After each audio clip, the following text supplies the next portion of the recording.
أشهد أن لا إله إلا الله وحده لا شريك له وأشهد أن محمدا عبده ورسوله لا نبي ولا رسول بعده. قال رب العالمين يا أيها الذين آمنوا اتقوا الله حق تقاته ولا تموتن إلا وأنتم مسلمون. يا أيها الذين آمنوا اتقوا الله وقولوا قولا سديدا يصلح لكم أعمالكم ويغفر لكم ذنوبكم ومن يطع الله ورسوله فقد فاز فوزا عظيما. فإن أصدق الحديث كتاب الله وخير الهدي هدي محمد صلى الله عليه وسلم وشر الأمور محدثاتها فإن كل محدثة بدعة وكل بدعة ضلالة وكل ضلالة في النار. أما بعد. Ma'asyiral hadirat dan kaum muslimin yang dirahmati oleh Allah Rabbul Alamin, segala puji bagi Allah yang memberikan nikmat yang begitu banyak. Segala puji bagi Allah yang menyelamatkan dari musibah begitu banyak.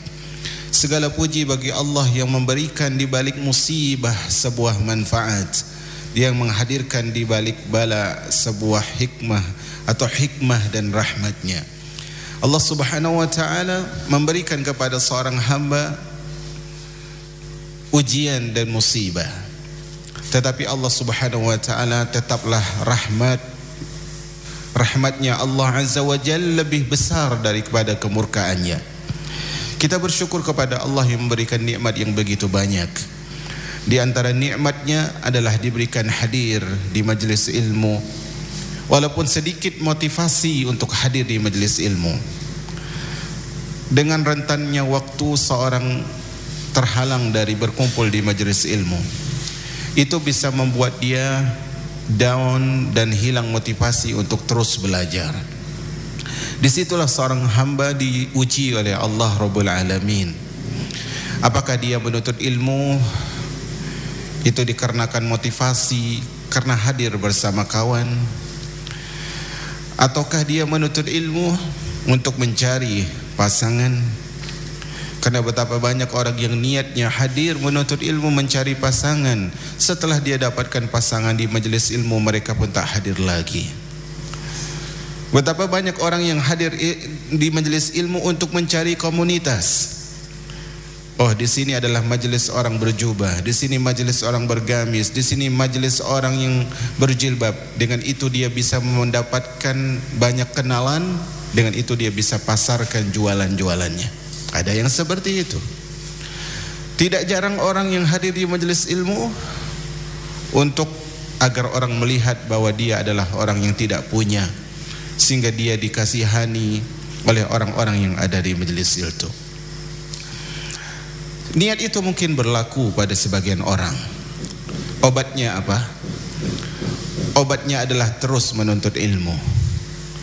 Dulu para ulama menyebutkan talabna al-ilma li ghairillah fa aba illa an yakuna lillah. Para ulama dahulu menyebutkan pada awalnya kami menuntut ilmu itu untuk selain Allah, ada niat duniawi. Kemudian ternyata ilmu mengajarkan kepada kami bahwa kita tidak mungkin mendapatkan ilmu kecuali karena Allah Azza wa Jalla. Dulu sebagian mereka menuntut ilmu untuk niat dunia, tetapi Allah ajarkan dengan mereka terus hadir dan istiqamah, akhirnya mereka sadar setelah itu bahwa selama ini niatnya adalah salah. Betapa banyak orang yang ketika dia jauh dari majelis ilmu dia mengatakan andai di tempat kita ada majelis ilmu, tetapi ketika majelis ilmu itu hadir ternyata dia tidak mau bertegur sapa dan bertemu.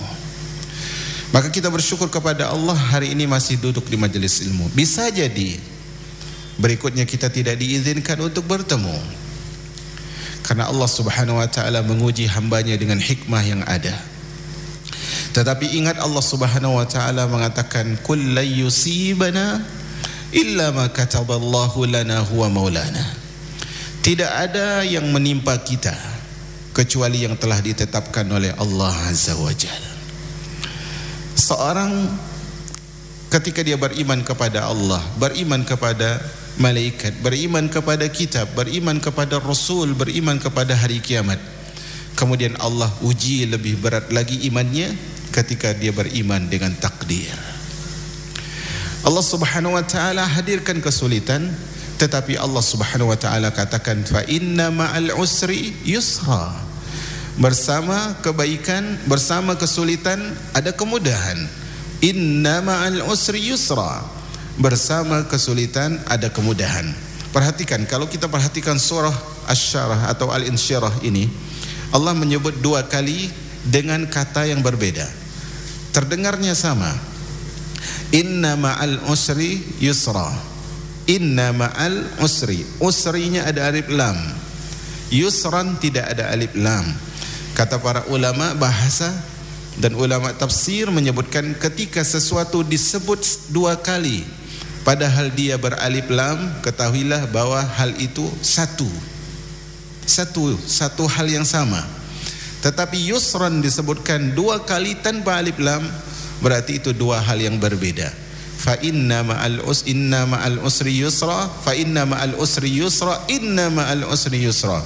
Tidak mungkin satu kesulitan bisa mengalahkan 2 kemudahan.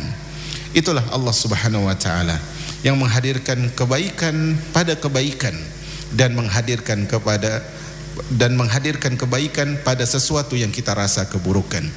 Semoga Allah Rabbul Alamin jaga kebaikan di dalam hati kita.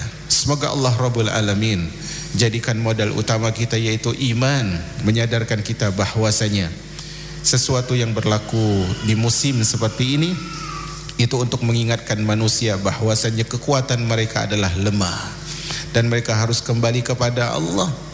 Betapa banyak, sudah berapa tahun, hampir 2 tahun kita berhadapan dengan sebuah virus yang kita susun strategi demi strategi, tetapi Allah ingin mengajarkan bahwa manusia itu lemah dan yang lemah haruslah kembali kepada yang kuat, yaitu Allah Azza wa Jalla.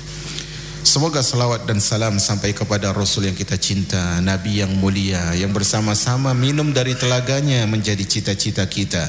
Semoga Allah Subhanahu wa taala memudahkan kita untuk mendapatkan syafaatnya, syafaat Rasul sallallahu alaihi wasallam dan bersanding di syurga. Umat al-Islam yang dirahmati oleh Allah, kita kembali dalam membacakan kitab Fawaidul Fawaid yang ditulis oleh Al-Imam Ibnul Qayyim rahimahullah. Adapun Fawaidul Fawaid dengan susunan dari Syekh Ali Al-Halabi rahimahullahu taala. Hari ini kita masuk pada bagian ke-7 dari kitab ini, dari judul kitab ini, masih dalam poin besar pembahasan akidah. Poin ke-7 atau pembahasan ke-7 adalah tentang ma'rifatullah antara orang beriman dan orang musyrik. Ma'rifatullah antara orang beriman dan orang musyrik. Umat al-Islam yang dirahmati oleh Allah Azza wa Jalla, hari ini kita kembali berbicara tentang ma'rifatullah. Dan para ulama, di antaranya Syekh Muhammad Ibn Salih Al-Utsaimin menyebutkan bahwasanya ma'rifatullah itu yang dimaksud oleh manusia ada 2. Ma'rifatullah yang dipahami oleh manusia itu ada 2. Yang pertama adalah ma'rifatullah dalam artian mengenal wujudnya Allah. Mengenal wujudnya Allah dan makna-makna sifat Allah. Ma'rifatullah atau mengenal Allah yaitu mengenal wujudnya Allah dan makna-makna sifat Allah. Adapun ma'rifatullah yang kedua yang dipahami oleh manusia adalah mengenal hakikat Allah, mengenal hakikat Allah secara detail dan memaksakan diri. Mengenal hakikat Allah secara detail dan memaksakan diri. Jadi manusia, kelompok manusia dalam memahami ma'rifatullah itu ada 2. Yang pertama tadi adalah kelompok yang mereka maksud dengan ma'rifatullah adalah mengenal wujud Allah, yaitu bahwasanya Allah itu ada, bahwasanya Allah mengatakan Allah punya tangan, bahwasanya Allah mengatakan Allah itu punya pendengaran dan penglihatan, dan mengenal makna dari sifat-sifat Allah. Kalau maksudnya ma'rifah yang seperti ini, maka hal ini adalah keharusan, karena kita harus tahu bahwasanya Allah itu memang ada. Kita harus tahu bahwasanya Allah memiliki nama-nama dan sifat-sifat mulia. Tetapi kalau yang dimaksud dengan ma'rifatullah adalah bagian kedua, yaitu mengenal Allah secara hakikat, sehingga dibayangin Allah itu seperti ini dan seperti ini, maka ini mustahil. Mustahil, karena kita tidak pernah melihat Allah. Ketika kita menggambarkan sesuatu, itu pasti kita pernah mendengar, atau lebih tepatnya kita pernah melihat. Contohnya ketika orang misalnya dia tidak pernah melihat apa itu durian, tetapi kemudian ditanya kepada dia apa itu durian, maka dia menjelaskan, otomatis penjelasannya salah. Kenapa? Karena dia belum mengenal durian, dia belum melihat durian, dia belum pernah merasakan durian. Nah, kalau maksudnya ma'rifatullah adalah menggambarkan Allah sedemikian rupa dengan bayangan-bayangan, artinya Allah itu bentuk tangannya seperti ini misalnya, ya, kemudian cara Allah turun seperti ini misalnya, maka itu adalah pembahasan yang mustahil. Karena seorang untuk menggambarkan sesuatu, dia haruslah melihat sesuatu itu. Nah, umat al-Islam yang dirahmati oleh Allah, ketahuilah bahwasanya kewajiban yang paling pertama yang harus dilakukan seorang hamba adalah dia kenal kepada Allah. Kewajiban pertama yang harus diperjuangkan oleh seorang hamba adalah mengenal Allah Azza wa Jal. Mengenal Allah itu adalah kewajiban pertama. Maksudnya apa? Mengenal bahwasanya Allah itu ada, bahwasanya Allah punya nama yang mulia, punya sifat-sifat yang terpuji. Kemudian muncul pertanyaan, apakah untuk mengenal Allah itu seorang hamba harus memperhatikan ayat-ayatnya? Sebagian para ulama mengatakan demikianlah. Tetapi wallahu a'lam bishawab, sebagaimana yang diisyaratkan oleh Syekh Muhammad Ibn Shalih Al-Utsaimin, pada asalnya seorang hamba itu dia memang sudah terfitrahkan mengenal Allah, walaupun bukan secara mendalam, karena dia perlu belajar, tapi asalnya difitrahkan dia mengenal Allah Azza wa Jal. Bukankah Allah Subhanahu wa taala, bukankah Rasulullah sallallahu alaihi wasallam bersabda, kullu mauludin yuladu 'alal fitrah? Setiap bayi yang dilahirkan maka dia dalam keadaan fitrah. Dia kenal Allah, dia tahu siapa pencipta ini. Andaikan dia dibiarkan di padang pasir, maka dia tidak akan menyembah selain Allah. Andaikan dia ditelantarkan di hutan, maka dia tidak akan beribadah kepada selain Allah. Andaikan dia ditinggalkan di sebuah negeri yang di situ adalah negeri kafir, tetapi dia tidak diganggu oleh lingkungannya, maka dia pasti tidak akan menyembah selain Allah. Maka itu Allah berfirman dalam hadis kursi, inni khalaqtu ibadi hunafa. Sesungguhnya aku menciptakan seluruh hambaku dalam keadaan lurus jalannya. Lurus jalannya, dalam fitrah. Dia pasti berjalan menuju Allah. Fajtalathumus syayatin, tetapi kemudian mereka dipalingkan oleh syaitan. Makanya tadi Rasulullah mengatakan kullu mauludin yuladu 'alal fitrah. Setiap anak terlahirkan dalam keadaan fitrah. Apa kata Nabi? Fa abawahu yuhawwidanihi aw yunassiranihi aw yumajjisanihi. Orang tuanya lah yang merubah agamanya menjadi Yahudi. Orang tuanya lah yang merubah agamanya menjadi Nasrani. Orang tuanya lah merubahnya menjadi Majusi dan agama selainnya. Andaikan dia dibiarkan tanpa diganggu, maka dia akan menyembah Allah Azza wa Jal. Karena itu umat al-Islam yang dirahmati oleh Allah Azza wa Jal, mengenal Allah itu adalah hal yang harus kita ketahui. Karena tidak mungkin kita mengabdi kepada sesuatu yang kita tidak kenal. Ketika kita menjadi karyawan misalnya, menjadi pekerja, menjadi staf pada seorang majikan, atasan atau bos, kita pasti ingin tahu dulu bos saya siapa, orangnya bagaimana. Minimal kita ingin tahu kalau saya bekerja apa balasannya.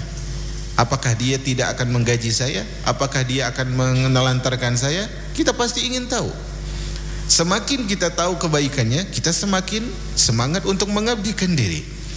Maka bagaimana mungkin seorang yang jauh dari ma'rifatullah, tidak mengenal Allah Rabbul Izzati wal Jalalah, kemudian dia bisa mewujudkan pentauhidan kepada Allah Azza wa Jal. Makanya umat al-Islam yang dirahmati oleh Allah Azza wa Jal, mengenal Allah itulah harus utama. Kalau kita perhatikan kehidupan manusia, kita akan dapatkan ketika seorang manusia ditolong oleh manusia-manusia yang lain, maka orang yang ditolong ini akan memuji orang yang menolong. Fulan begini, fulan begini, fulan begini, fulan begini, fulan begini, fulanah begini, fulanah begitu. Pujian yang luar biasa. Tetapi ketika Allah berikan nikmat kepada dia, apakah dia puji Allah seperti itu? Banyaknya tidak. Banyaknya tidak. Ketika fulan hari ini memberikan dia makanan, fulan hari ini menghantarkan makanan, maka mungkin suatu saat akan dia balas.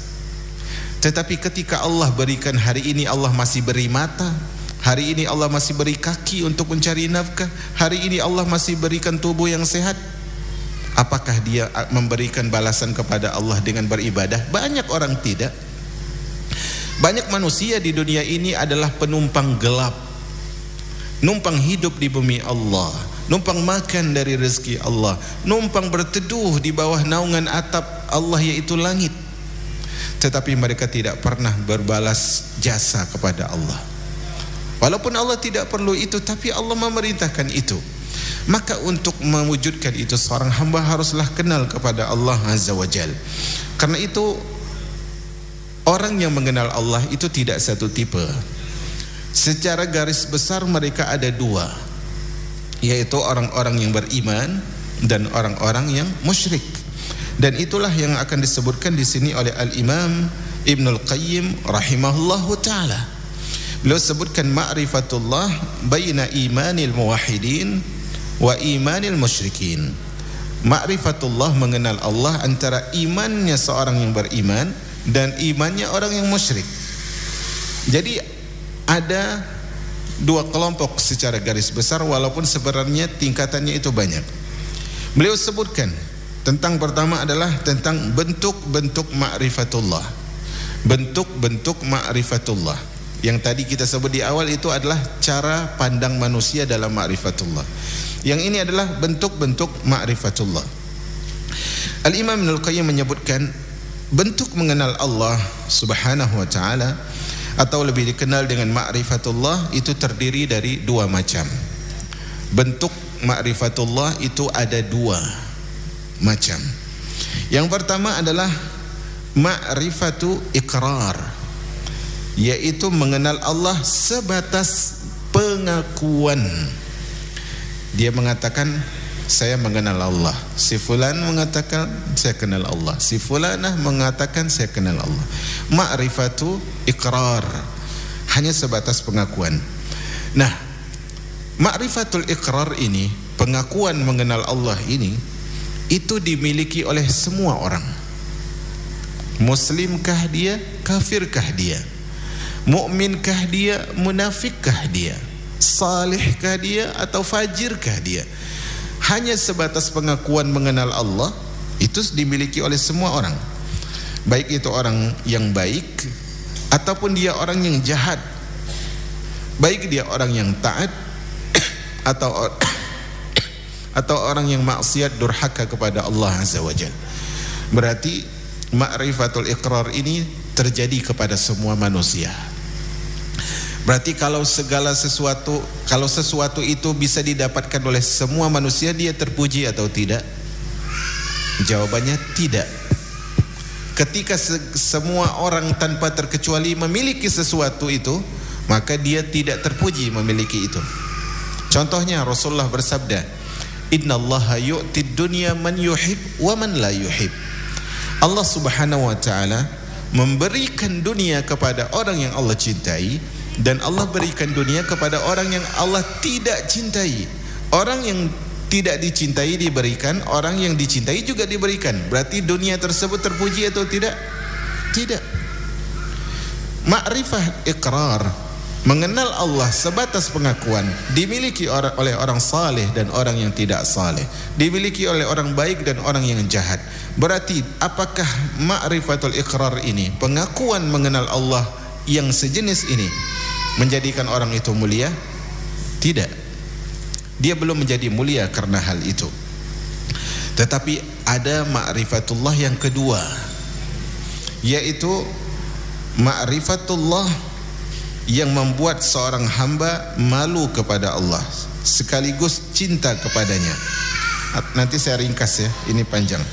Makrifat ini menjadikan hati hamba hanya bergantung kepada Allah dan selalu rindu bertemu dengan Allah, yang membuatnya takut dan hanya berserah diri kepadanya, merasa dekat dengannya dan melepaskan diri dari makhluk agar dapat menuju kepadanya.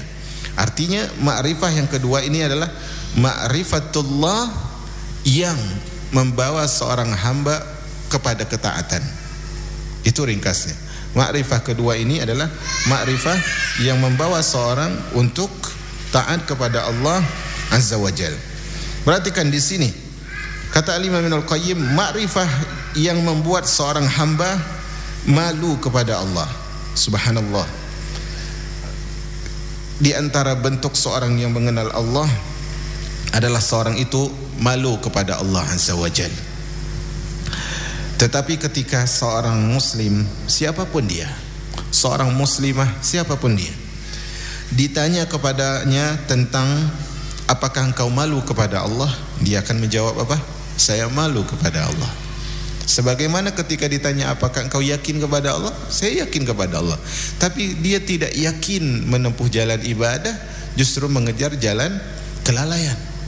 Apakah engkau yakin kalau engkau ibadah Allah berikan rezeki? Saya yakin. Tapi buktinya banyak orang yang mencari rezekinya, mengharamkan dia, menghalangi dia dari beribadah kepada Allah Azza wa Jalla. Karena itu malu pun ketika ditanya kepada semua orang, apakah anda malu kaum muslimin? Ditanya kepada kaum muslimin, apakah anda malu kepada Allah? Mereka akan menjawab, saya malu. Tetapi bukan malu yang seperti itu yang dimaksud. Nabi SAW pernah bersabda dalam sebuah hadis dari jalan sahabat yang mulia Abdullah bin Mas'ud. Kata Nabi SAW, istahyu minallahi haqqal haya. Malulah kalian kepada Allah dengan sebenar-benar malu. Malulah kalian wahai para sahabat kepada Allah dengan sebenar-benar malu. Dan nasihat ini juga untuk umat Rasulullah SAW. Fakulna, maka kata Ibnu Mas'ud, kami para sahabat pun mengatakan, ya Nabi Allah, inna nastahyi. Wahai Nabi Allah, sesungguhnya kami malu kepada Allah. Ucapannya mengalir begitu saja. Semua muslim kalau ditanya malu kepada Allah pasti bilang malu. Tetapi apa kata Rasulullah SAW? Qala laysa dzalikal istihya. Yang saya maksud adalah bukan malu yang kalian maksud.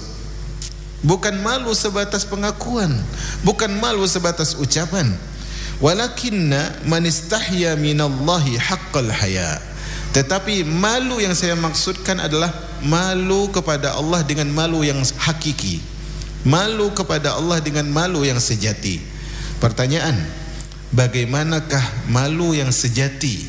Bagaimanakah malu yang hakiki yang dimaksudkan oleh Rasul sallallahu alaihi wasallam? Kata Rasulullah SAW, falyahfazir ra'sa wa ma hawa. Hendaklah seorang yang malu kepada Allah, dia menjaga kepalanya dan apa yang dikandung olehnya. Dia menjaga kepalanya, apa yang terkandung olehnya. Nanti kita akan jabarkan. Yang kedua, wal batna wa ma wa'a. Dan dia malu terhadap perutnya dan apa yang diisi di dalam perutnya. Kemudian wal yadhkuril mauta wal bala. Orang yang malu kepada Allah dengan sebenar-benar malu adalah dia selalu ingat kematian dan kebinasaan. Orang yang malu kepada Allah dia pasti ingat mati. Karena begini, contohnya adalah orang yang malu kepada bosnya, pasti dia akan mengingat kapan hari ketika dia akan ditanya dan diinterogasi oleh bosnya. Orang yang malu kepada Allah dia akan ingat mati, dan dia akan ingat bahwasanya akan ada hari kebinasaan. Kemudian waman aradal akhirah, kata Rasulullah, siapa yang menginginkan akhirat, taraka zinatal hayatid dunya, maka dia akan meninggalkan perhiasan dunia, wa atharal akhirata 'alal ula, dan dia akan mengedepankan akhirat daripada dunianya. Faman fa'ala dzalik, barang siapa yang melakukan hal itu, faqad istahya minallahi haqqal haya, maka dia benar telah malu kepada Allah dengan sebenar-benar malu.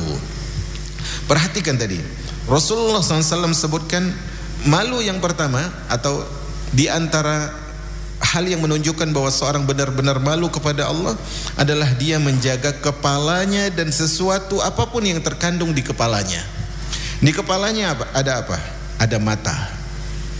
Di kepalanya ada mulut, di kepalanya ada hidung, di kepalanya ada otak, di kepalanya ada telinga.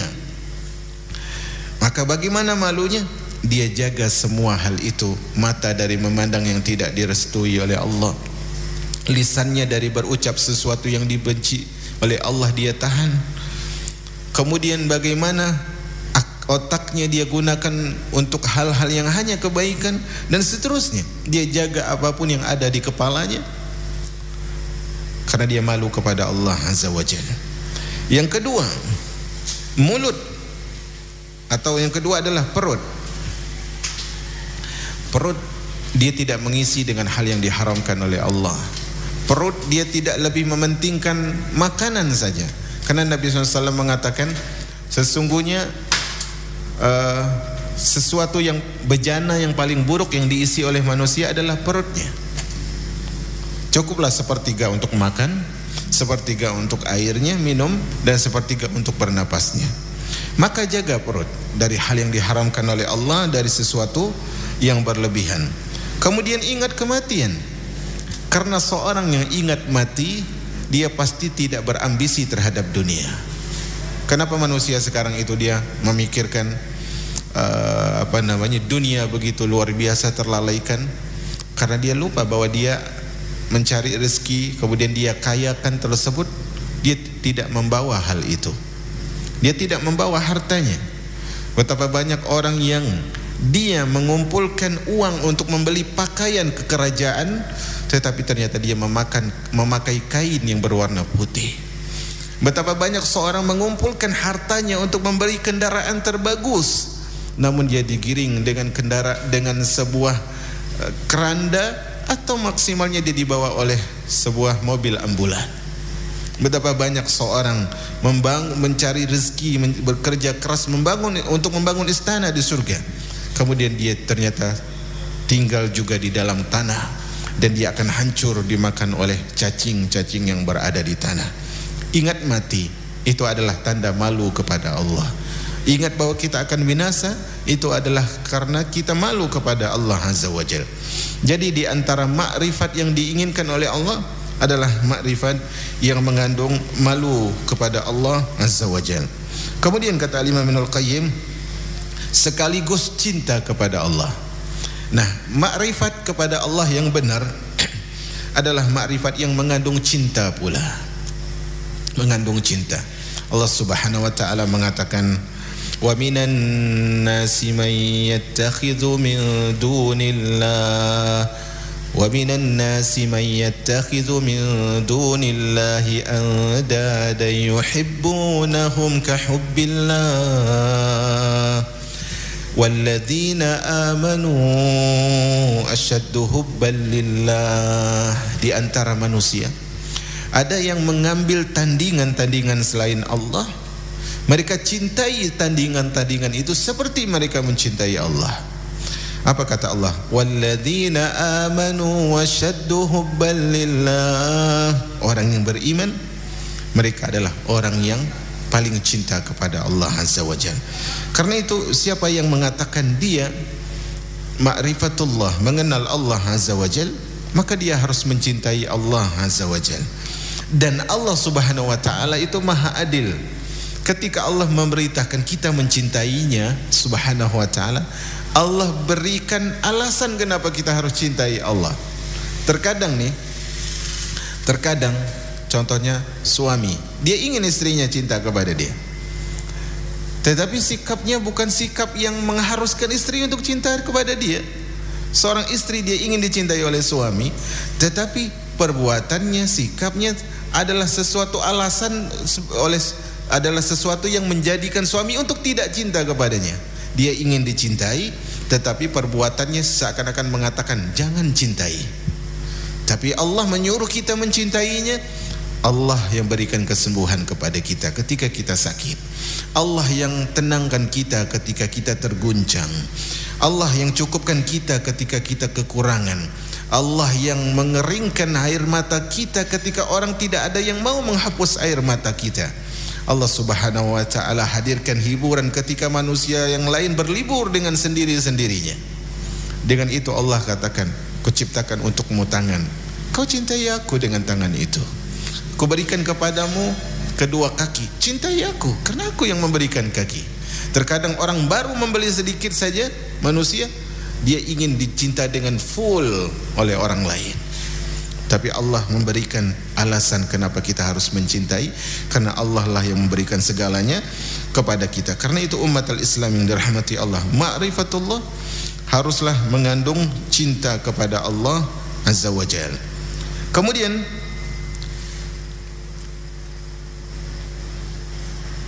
ma'rifatullah juga haruslah menjadikan seorang itu bergantung kepada Allah.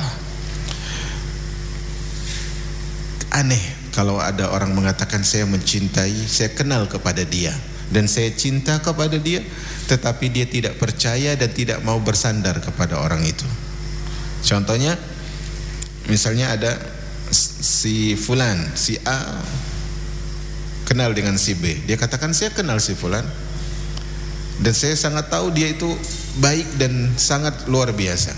Tetapi ketika dia kesulitan, orang ini tidak percaya kepada si B, maka itu kedustaan. Maka ketika kita kenal kepada Allah, harusnya apa? Kita bergantung kepada Allah. Kenapa? Karena Allah yang menghadirkan segala kemungkinan solusi. Allah mengatakan, wa may yatawakkal 'ala Allahi fahuwa hasbuh. Siapa yang bersandar kepada Allah, bergantung kepada Allah, maka cukuplah Allah bagi dia. Karena itu memang kalau kita lihat ya, kalau kita lihat nih, hidup kita yang dulu dan hidup kita yang saat ini yang kita lalui, atau mungkin sepekan ke belakang lah kita lihat, kita pasti berhadapan dengan orang ini dan orang itu, walaupun mungkin saat ini terbatas.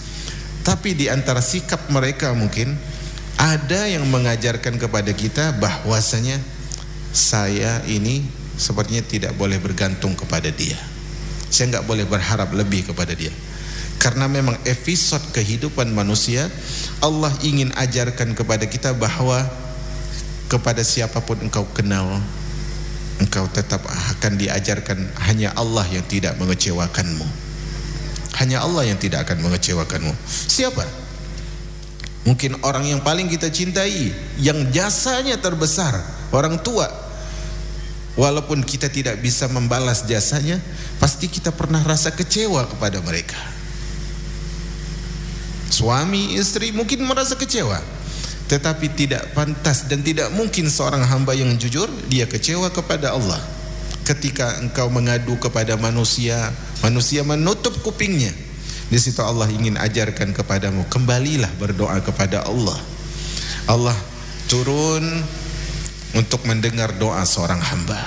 Ketika kau mengetuk pintu namun tidak dibuka, maka ingatlah pintu kasih sayang Allah selalu terbuka. Ketika engkau tersulit, ketika engkau sulit, engkau hadirkan dirimu di hadapan manusia, ternyata semakin terhimpit, maka dengan itu Allah ingin mengajarkan bahwa hanya Allah yang menghilangkan segala sesuatu yang sempit, sulit, yang selama ini menjadikan dirimu terlilit. Ketika saat itu kita sudah tidak punya kata-kata lagi untuk mengatakan bahwa kita itu butuh bantuan, Allah Subhanahu wa ta'ala tidak perlu ucapan kita. Allah sudah tahu semua itu. Maka bergantung kepada Allah. Bukankah Allah mengatakan Qul huwallahu ahad? Katakan Allah itu yang ahad esa, Allahus samad. Allah tempat bergantung. Allah tempat bergantung segala sesuatu. Kemudian di antara ciri ma'rifatullah yang benar adalah membuat seorang itu takut kepada Allah Azza wa Jalla. Disebutkan tentang seorang ulama, kalau tidak salah Imam Ahmad rahimahullah. Seingat saya itu Imam Ahmad, mungkin saya salah, tapi seingat saya itu beliau. Beliau salah seorang ulama yang masyhur ahli hadis. Beliau mengajar ilmu hadis.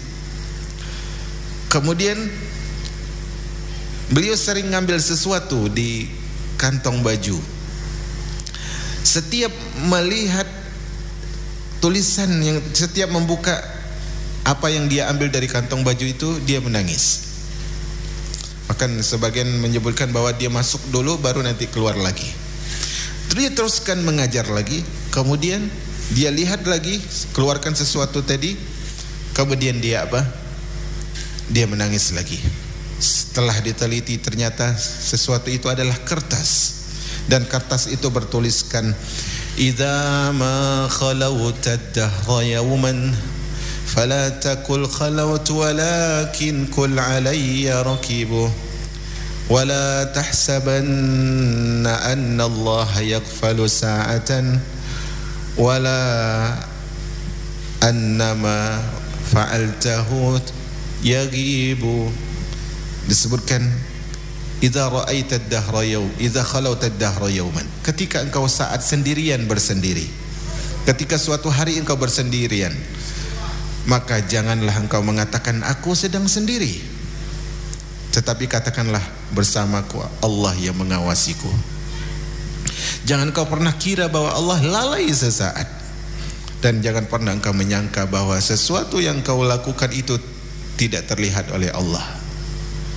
Ketika seorang dalam kemaksiatannya ditutup oleh gelapnya malam, ketahuilah bahwasanya Rabb yang menciptakan gelapnya malam itu melihat. Dia takut kepada Allah Azza wa Jalla. Karena itu Allah Subhanahu wa taala menyebutkan innama yakhshallah min ibadihil ulama'u. Sesungguhnya yang takut kepada Allah orang yang ma'rifatullah. Orang yang ma'rifatullah. Karena itu ya, Fudail bin Iyad itu ulama yang terkenal. Ulama yang terkenal. Dia punya anak namanya Ali bin Fudail bin Iyad. Ali ini mendapat gelar qatilul Quran, orang yang terbunuh karena Al-Quran. Itu dia kalau suatu saat ya, Ali ini ayahnya Imam Fudail bin Iyad. Setiap ayahnya baca ayat azab pasti menangis.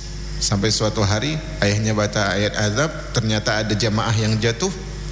Ternyata yang jatuh adalah Ali, yaitu anaknya Fudail, dan meninggal. Nah, tentang Fudail ini, sebelum dia menjadi ulama terkenal, dia adalah seorang, bahasa kita dia penyamun. Dia tukang begal. Dia tukang palak orang. Suatu saat dia naik di sebuah genteng untuk mencuri tentunya.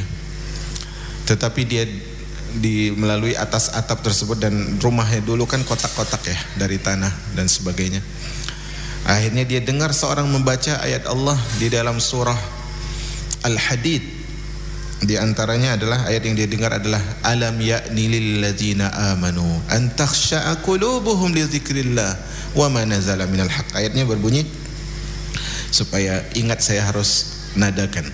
Alam ya'ni lil ladzina amanu an takhsha'a qulubuhum li dzikrillah wa ma nazala minal haqq wa la yakunu kal ladzina utul kitaba min qablu fatalat alaihimul amalu faqasat qulubuhum wa katsirun minhum fasiqun.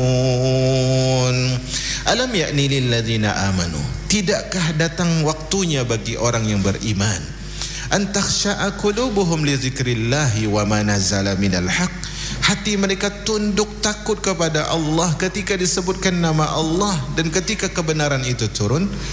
Dan janganlah mereka seperti orang ahlul kitab, diturunkan kepada mereka kitab, berlalu waktu hati mereka semakin keras. Kebanyakan mereka orang fasik. Allah berkata di awal ayat tadi, tidakkah datang waktunya bagi orang beriman?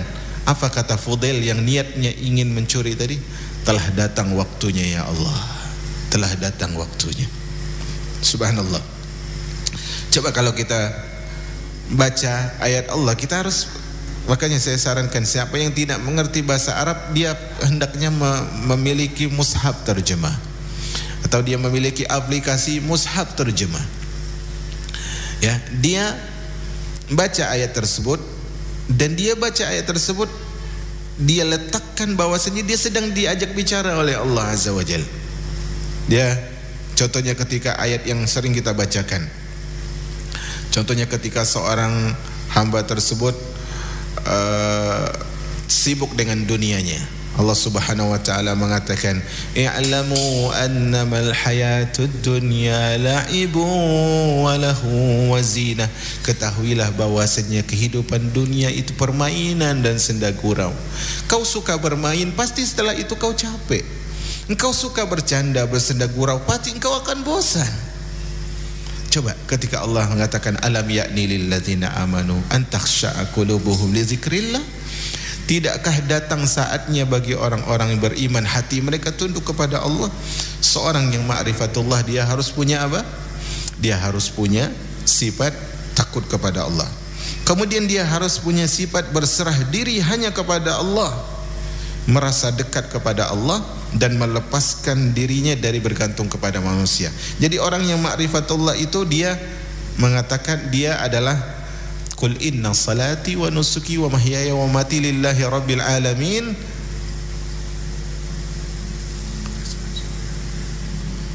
Kemudian di ujung ayat Allah Subhanahu wa taala mengatakan, wa bidzalika umirtu wa ana awwalul muslimin, dan aku adalah orang pertama yang berserah diri. Allah katakan, wala tamutunna illa wa antum muslimun. Janganlah kalian wafat kecuali dalam keadaan berserah diri. Orang yang ma'rifatullah saja yang bisa berserah diri kepada Allah. Karena tidak mungkin ya, kita tidak kenal seseorang kemudian kita katakan, saya serahkan semua urusan kepada Anda. Enggak mungkin. Kenapa seorang hamba itu bisa diserahkan semua urusannya kepada Allah? Ya Allah, hari ini hamba enggak punya makan. Hamba sudah berusaha. Hamba sudah berusaha dan hamba tidak tahu harus kemana lagi. Semuanya kuserahkan kepadamu.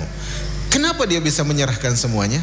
Karena dia tahu, dia kenal dengan Allah. Allah tidak akan kecewakan dia. Allah tidak akan kecewakan dia. Justru di antara tanda bahwa Allah tidak mengecewakan dia adalah apa? Ini coba catat ya, ini penting. Tanda di antara tanda bahwasanya Allah tidak pernah mengecewakan kita adalah, saya akan ucapkan pelan-pelan supaya bisa Anda tulis. Nanti kalau orang mau di-share, saya bersyukur sekali karena semoga orang bisa ambil manfaat dari ucapan ini. Di antara tanda bahwa Allah tidak pernah mengecewakan kita adalah Allah selalu menerima kita. Allah selalu menerima kita walaupun kita selalu mengecewakan Allah. Mengecewakan Allah di sini kasih tanda kutip ya, karena Allah bagaimanapun Allah tidak kecewa. Tapi berarti maksudnya adalah apa?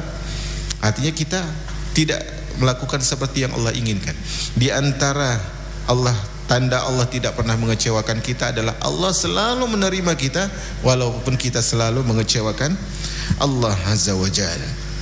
Maka kalau kita benar-benar kenal kepada Allah, kita enggak mungkin bergantung kepada manusia.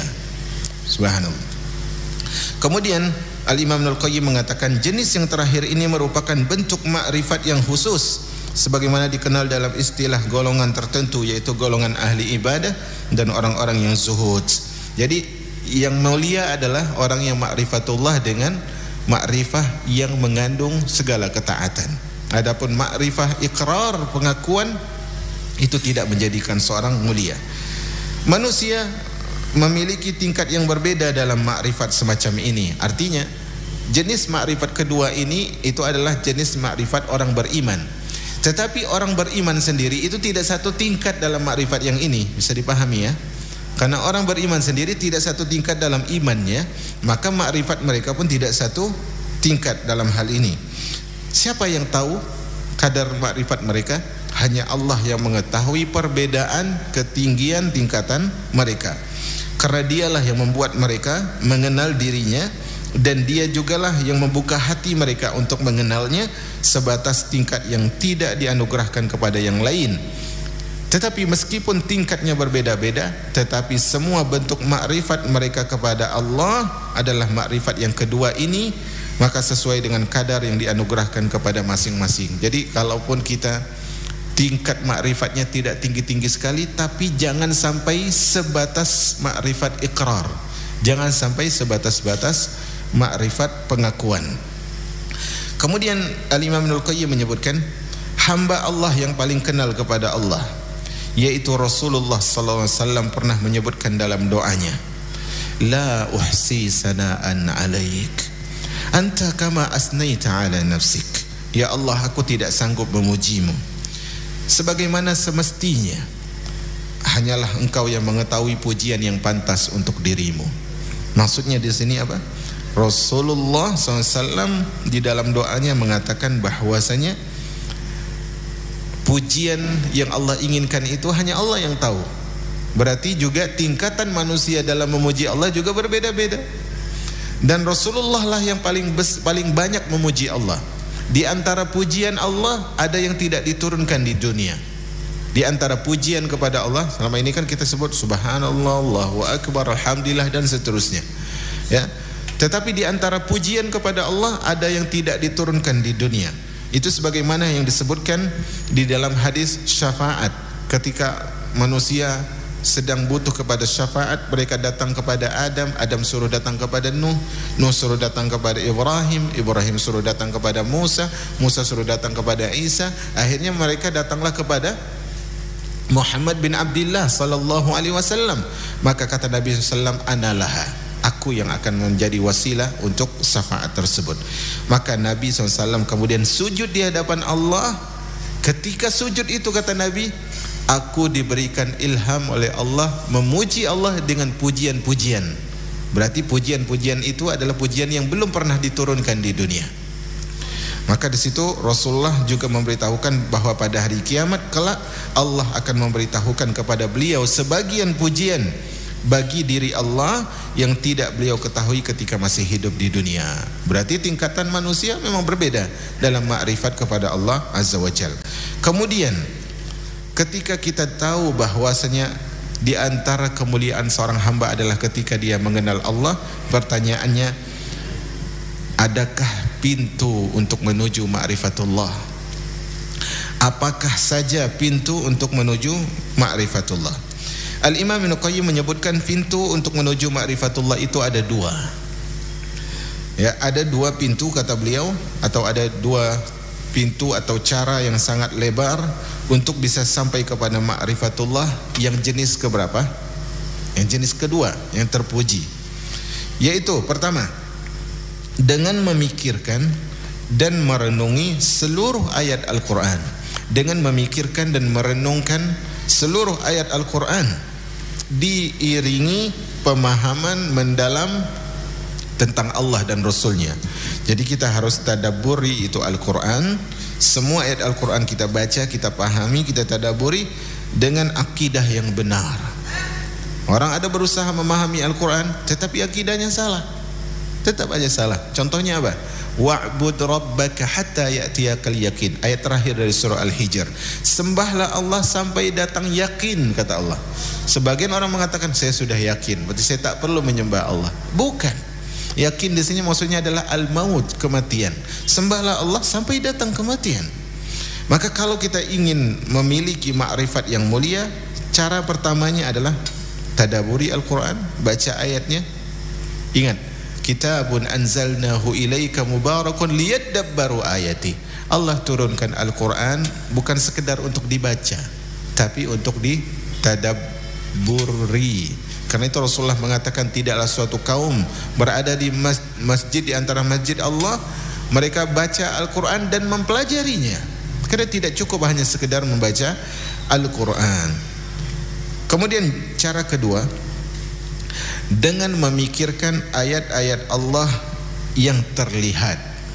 Dengan memikirkan ayat-ayat Allah yang terlihat. Maksudnya apa? Ciptaan Allah dipikirkan. Ini Allah menciptakan langit misalnya. Kemudian dia katakan siapa penciptanya? Allah. Sudah di situ. Jangan dia tanyakan lagi siapa yang menciptakan Allah. Enggak boleh. Syaitan akan menggiring ke situ. Tapi kita cukup berhenti di siapa yang menciptakan ini? Allah. Cukup di situ. Kemudian setelah dia pikirkan ciptaan Allah, dia renungkan apa kira-kira hikmahnya. Ini mata rantainya. Dia lihat, dia perhatikan, kemudian dia renungi hikmah di balik ayat-ayat tersebut. Allah ciptakan matahari di siang hari, bulan di malam hari. Kira-kira apa hikmahnya? Kalau nanti dia tidak bisa mengeluarkan hikmahnya, hikmah yang saya ketahui adalah bahwasanya hanya Allah yang tahu hikmahnya. Paham ya maksudnya? Hikmah yang saya ketahui, dia sudah melihat apa ya hikmahnya Allah ciptakan bulan di malam hari. Kenapa bulan warnanya enggak hijau saja ya? Misalnya kan gitu. Akhirnya dia, oh saya enggak dapat nih hikmahnya. Tetapi yang saya tahu hikmahnya adalah Allah yang tahu hikmahnya.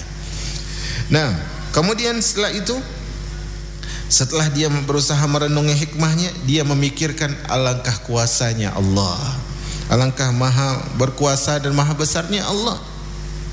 Allah menciptakan langit tanpa tiang, tapi tidak runtuh. Allah menghamparkan bumi ini, tetapi tidak terombang-ambing begitu saja. Setelah itu dia baru tahu, ternyata Allah maha lembut. Ternyata Allah maha lembut. Walaupun Allah maha kuasa, Allah maha lembut. Karena itu para ulama, di antaranya sebagaimana yang disebutkan oleh Al-Imam Ibnu Katsir, Allah berfirman, Bismillahirrahmanirrahim, Alhamdulillahi Rabbil Alamin. Ya, segala puji bagi Allah, Rabb semesta alam. Kalau kita dengar Rabb, itu artinya apa? Raja. Raja itu artinya yang maha kuasa. Yang maha kuasa itu artinya yang bisa berbuat sesukanya. Kan begitu. Tapi setelah Allah sebut Rabbul Alamin, yang kita bayangkan luar biasa perkasanya, kemudian Allah sebutkan Ar-Rahmanir Rahim. Walaupun Allah maha kuasa, maha raja, tapi Allah pengasih. Allah mengasihi, Allah penyayang, Allah menyayangi. Setelah ketahui kelembutan Allah, pastilah dia berpikir Allah itu maha baik. Karena kelembutan tersebut menghadirkan kebaikan-kebaikan. Kemudian Allah yang maha baik itu pastilah adil di dalam perlakuan-perlakuannya. Ke saat ini Allah turunkan pandemi, orang kaya makin kaya, orang miskin makin sulit. Allah adil. Karena Allah ingin berikan kepada mereka tersebut dengan kelalaian, Allah masih beri saya sebuah beban ketika sulit hidup saya. Allah tidak ingin mempersulitkan hisab saya. Paham jemaah? Ketika Allah menghadirkan kesulitan dunia kita, karena Allah tidak ingin mempersulitkan hisab kita. Subhanallah. Kalau kita yakin kepada Allah dengan hal itu, alhamdulillah. Alladzi bi ni'matihi tatimmus shalihat. Segala puji bagi Allah yang dengan nikmatnya sempurna segala kebaikan. Karena orang yang kaya hisabnya lama. Karena itu Rasulullah SAW mengatakan, Allahumma ahyini miskinan, ya Allah hidupkan aku dalam keadaan miskin. Wa amitni miskinan, dan wafatkan aku dalam keadaan miskin. Wahsyurni ma'am zumratal masakin, dan kemudian bangkitkan aku bersama orang-orang yang miskin. Artinya apa? Rasulullah bukan berarti tidak ingin jadi orang kaya, tapi Rasulullah ingin hisabnya mudah. Jangan salah paham ya hadis ini. Rasulullah bukan berarti melarang jadi orang kaya, tapi Rasulullah ingin hisabnya dimudahkan. Kemudian tujuan dari semua itu, kata Al-Imam Ibnul Qayyim, ialah dengan memahami makna Asmaul Husna, keagungan, kesempurnaan nama-namanya, dan bahwa hanya Allah semata yang memiliki nama-nama tersebut, serta hubungan semua nama itu dengan makna penciptaannya. Contohnya, kita lihat Allah punya nama Ar-Razzaq. Allah punya nama Ar-Razzaq, yang maha memberikan rezeki. Nama ini pasti ada hubungan dengan ciptaan Allah. Contohnya apa? Ternyata dengan nama Ar-Razzaq ini, dengan sifat Allah yang suka memberikan rezeki, rezeki burung pipit tidak pernah dimakan oleh rezeki burung elang. Rezeki ikan teri tidak pernah dimakan oleh ikan hiu, karena Allah memberikan rezeki kepada seluruh hamba-hambanya. Kemudian serta hubungan semua itu dengan makna penciptaannya dan perintah, diharapkan seorang menjadi hamba yang paham betul akan akhirat, semua perintah dan larangannya, qada dan qadarnya, mengerti asma dan sifatnya. Karena itu jamaah, di antara sifat yang kitab yang atau pembahasan yang paling penting dalam hidup adalah pembahasan tentang nama dan sifat Allah. Kemarin kita di sebelah kita membahas kitab Qawaidul Muslah, kaidah-kaidah memahami nama dan sifat Allah, tapi qadarullah sampai saat ini belum ada kelanjutan. Tidak tahu apakah akan ada kesempatan melanjutkan atau tidak. Maka semoga Allah memudahkan hal itu. Kemudian intinya adalah setelah itu Imam Ibnul Qayyim menyebutkan serta memahami hakikat ketetapan-ketetapan agama bersifat syar'i maupun bersifat kauni. Intinya adalah Allah berfirman di dalam surah Al-Hadid ayat 21, zalika fadlullah yu'tihi man yasha wallahu dzul fadlil azim. Ketika seorang itu memiliki tingkatan-tingkatan di dalam keimanan, tingkatan berbeda dalam ma'rifatullah, maka ketahuilah Allah yang memberikan fadilah kepada siapa yang Allah kehendaki. Dan Allah memiliki fadilah yang besar. Jadi ma'rifatullah ini mengajarkan kepada kita bahwasanya segala sesuatu yang baik itu pasti dituntun oleh pengenalan diri kepada Allah Azza wa Jalla. Maka kalau kita merasa diri kita baik, tapi ternyata dan kita merasa diri kita kenal kepada Allah, ternyata kita tidak memantarantai, tidak terus merajut kebaikan, maka di situ berarti kita tidak kenal kepada Allah Azza wa Jalla. Karena itu umat al-Islam, di antara hal yang harus kita ketahui adalah bahwasanya Allah, di antara sifatnya yang harus kita kenal nih, Allah itu pemaaf, Allah itu pengampun. Saking bencinya Allah kepada orang yang tidak mau memaafkan, atau saking Allah itu tidak suka sikap yang pendendam, Allah mengatakan, Rasulullah mengatakan, diangkat catatan amal setiap Senin dan Kamis. Di catatan amal kita diangkat setiap Senin dan Kamis, dan diampuni bagi siapapun yang tidak berbuat syirik, kecuali dua orang. Apa itu? Dua orang yang saling, atau kecuali satu jenis manusia, yaitu orang yang masih berselisih dengan orang lain. Kata Allah, jangan angkat. Hari ini dia solat, pekan ini dia solat, pekan ini dia puasa. Jangan angkat buku catatan amalnya sampai mereka berdamai. Maka di sini kita, kalau kita kenal Allah yang suka memaaf, kenapa kita tidak mau memaafkan? Kalau kita kenal Allah Subhanahu wa ta'ala itu adalah zat yang maha mengampun, kenapa kita tidak mengampuni orang yang salah?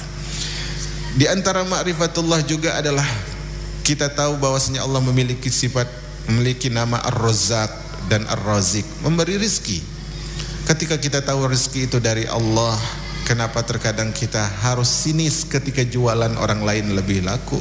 Kenapa kita harus pelit untuk memberikan orang lain? Itu rizkinya dari Allah Azza wa Jalla. Dan banyak lagi. Intinya kembali kepada ma'rifatullahi subhanahu wa ta'ala. Wallahu a'lam bissawab. Ini materi kita. Semoga Allah ampuni dosa-dosa kita, maafkan kesalahan kita, dan muliakan kita. Dan satu hal yang ingin saya sampaikan tadi tapi saya lupa, yaitu dalam pembahasan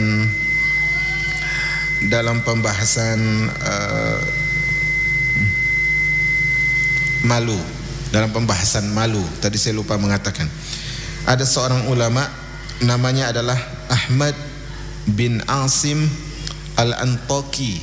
Dia mengatakan, uhibbu an la amuta, aku sangat ingin tidak mati dulu. Sampai kapan? Hatta a'rifu maulaya, sampai aku mengenal Rabbku. Walaysa ma'rifatuhul iqraru bihi, yang aku maksud adalah bukan pengenalan yang sebatas pengakuan, bukan ma'rifatul iqrar, bukan kenal tapi cuma ngaku. Walakinal ma'rifatul lati idza arabtuhu aistahyaitu minhu, tetapi aku ingin diwafatkan dengan ma'rifatullah, yaitu ma'rifatullah yang menghadirkan rasa malu kepada Allah Azza wa Jalla. Subhanallah. Semoga Allah ampuni dosa-dosa kita yang banyak kekurangan, yang pandai berkata namun jauh dari amalan. Semoga Allah ampuni dosa kita yang saleh di depan manusia, tetapi tidak menjadi orang yang taleh di balik layar. Semoga Allah Subhanahu wa taala akhirkan hidup kita dengan akhir yang baik. Semoga Allah wujudkan harapan tersebut. Saya tidak tahu apakah ada pertanyaan ataukah tidak.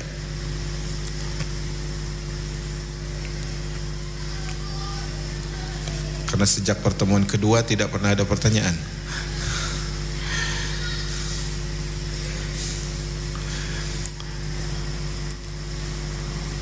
Ada mic kan? Kalau ada pertanyaan gunakan mic. Nah, sepertinya tidak ada pertanyaan. Semoga Allah berikan kemudahan kepada kita untuk lebih kenal Allah. Kita tutup dengan doa kafaratil majlis. Subhanakallahumma bihamdika asyhadu an la ilaha illa anta astaghfiruka wa atubu ilaik. Wassalamualaikum warahmatullahi wabarakatuh.